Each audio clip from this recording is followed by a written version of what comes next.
You go out from house hacking, you get into Airbnb, which there's a lot of people that say they want to do Airbnb that are looking for the easy way to make it happen. But for most people, you have to have some capital to put in to buy the real estate and then be able to operate it.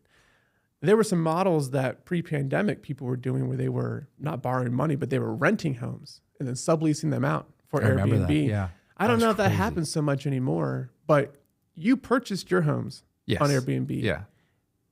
And went and figured out something that most people say they want to do, but they never actually take the first step to make it happen, which is, okay, acquire the real estate. Right. Why do you think people say they want to do a house on Airbnb? They see the passive income that they think it can come from it, but they don't take the first step to make it happen. Man, Airbnb is a lot of work, especially a lot of upfront work. But did you know that before you started? I knew that. You did know that? I did know that. Okay. I knew because things that have to happen. Yeah. You purchase the home, you close the home, you need to list it on Airbnb. So you have to furnish the home. Who's going to furnish the home?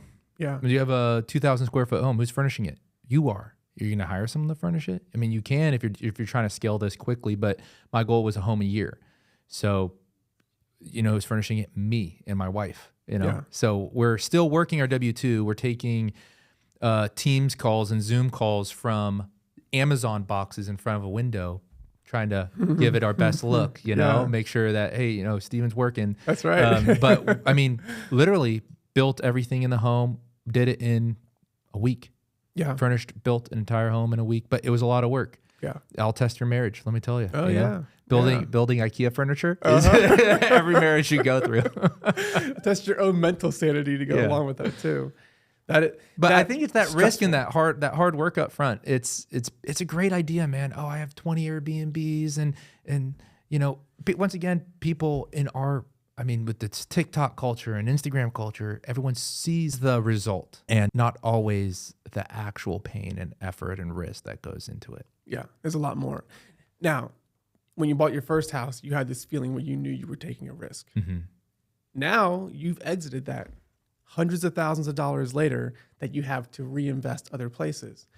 Did you feel the same way about buying the first couple of Airbnbs where it's like, I'm taking a big risk here. I hope this works out okay. After you do it the first time, it's the same thing in a different, in a different format. So I knew I was going to have to learn the platform Airbnb, furnish it, but I was going to rent out that place. It was just, there wasn't the risk and struggle associated with getting the Airbnb was a lot less and a lot of less mental gymnastics. I knew the financials, did a lot of research. I think that's key. So getting into this, you first want to make sure that the market you're going into isn't pushing to deregulate. So you have to first do your research both on the money side, but on the regulation side. And then you have to be able to find that you don't want to stretch. You don't want to be like, I'm looking for a $300,000 home. I'll just do the 400 and we'll be able to list it and stick to your plan, your business plan. And I think if you stick to your business plan, check all the boxes, but also be persistent in relying on your instinct and gut, I think that's the key for success. But you have to put in that upfront work, which takes a lot of time and research, Excel sheets, and then execute on it. But square this for me, because you took more risk buying the Airbnbs. Just dollar amount of the homes than from that first home. Absolutely. Taking bigger risks, but you've been there, done that, and it's just kind of like, yeah, okay, I'm taking a risk. Yeah. Doesn't feel anywhere near as big as the first one. For sure. I think that's what I'm hearing you say. For sure. Yeah. Yeah, for sure. Because you have your first win. You got some money in the bank.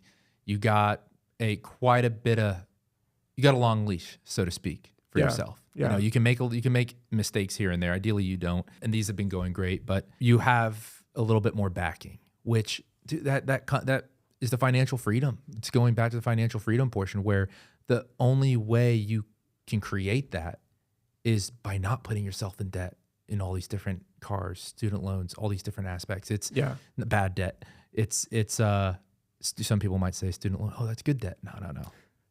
That's bad debt. I've never seen it be good debt. Okay? I've never seen. Yeah. Not yet. No.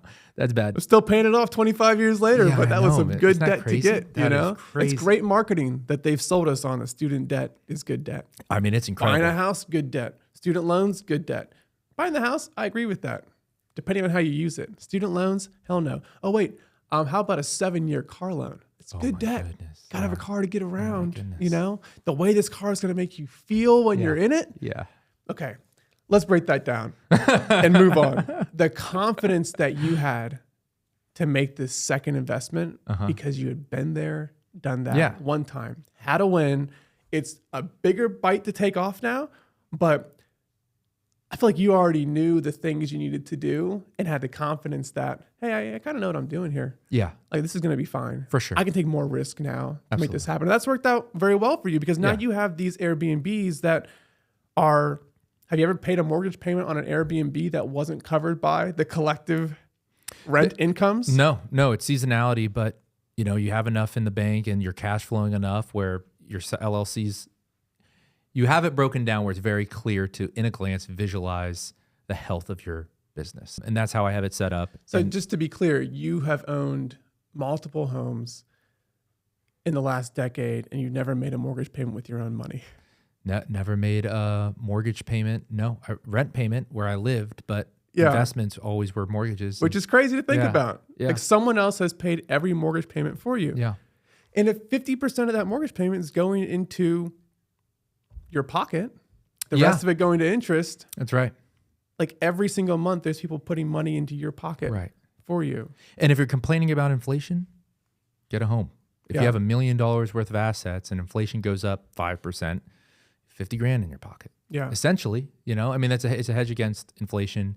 Interest rates play a factor, but over the next 5 years, it's a hedge against. Well, such a good point. The inflation really only hurts people that don't own anything. Exactly right. If you have any real assets, real estate, or you own a business, your business is probably a part of that inflation. Where you might be winning more because of inflation. It gives you an excuse to raise your prices up even more than maybe you have to because everything else is going up too. I find that very interesting that in times that the average person is hurting, if you owned anything, you're killing it. Yeah, you're like happy. You're doing you're so smiling. well. You know, it reminds me of this idea. Have you heard of the Matthew principle? I have not. And this is, so to your point of have and have nots. So the people who rent, who have nothing, inflation goes up, they have nothing to show for it. It states, to him who has everything, more is given. To him who has nothing, more is taken. Yeah. So like the person, like you feel like, oh, you know, these people just got lucky. It's like, no, it's, you were, you know, persistent in your pursuit and you took these risks and you have these. And because you took these risks, it's like the compounding, more is given. Yeah. And then these people who didn't take risks, we almost realized it in real time in the last 4 years. Yeah. Whereas like the people who didn't have anything, who have no assets and are renting, leasing a car, renting, nothing in high yield saving, no investments. Stock market's doing great, by the way. I know things are hard to buy. Stock market's doing great. Mm-hmm. They had nothing and now they have less somehow. Yeah. Isn't that crazy? It is so risky not to take a risk. It is so incredibly risky. It's far riskier than actually taking the risk in the first place. Yeah. You know, anyone who's ever bought the S&P 500, unless it was in the last 2 weeks, is up on that investment. Right. All time. Yeah. Anyone who's ever bought it is up. Yeah. I remember saying that to my little brother 5 years ago when my first daughter was born. I came out to come visit her, and he's just starting his job and a career. And he's saying, what do you think about the S&P 500? So just look at it, dude. Anyone who's ever bought it is up. Mm-hmm. So like that's a pretty safe investment if you're going to do some back testing to make sure that it's going to do well for you. But the moment after I gave him that advice, we had that 2020 dip for coronavirus. And I was way overexposed to that in the market. It still was the right advice for anybody to have hopped in right then and there. If you benchmark where the S&P was at before coronavirus and where it's at now, you're probably up like 200% on that investment. It didn't feel good when you went down 40%, but if you hung it out, hey, in the long term, like who cares? Yeah. Like Warren Buffett says all the time that there's unless you're the worst timed person in the world me get this right. Unless you have the worst timing in the world, there's never a bad time to buy the S&P 500. But it's still only true if you hop out when it goes down. Right. So anyone that has a long-term view of what they're doing and what they're getting involved in, whether it's the S&P 500, your Airbnbs, the house hacking, is going to probably do well over time, unless there's something catastrophic that happens. And then I'd say you probably have bigger problems if those things happen. If you're letting like, oh, what if World War III happens, keep you from starting a business?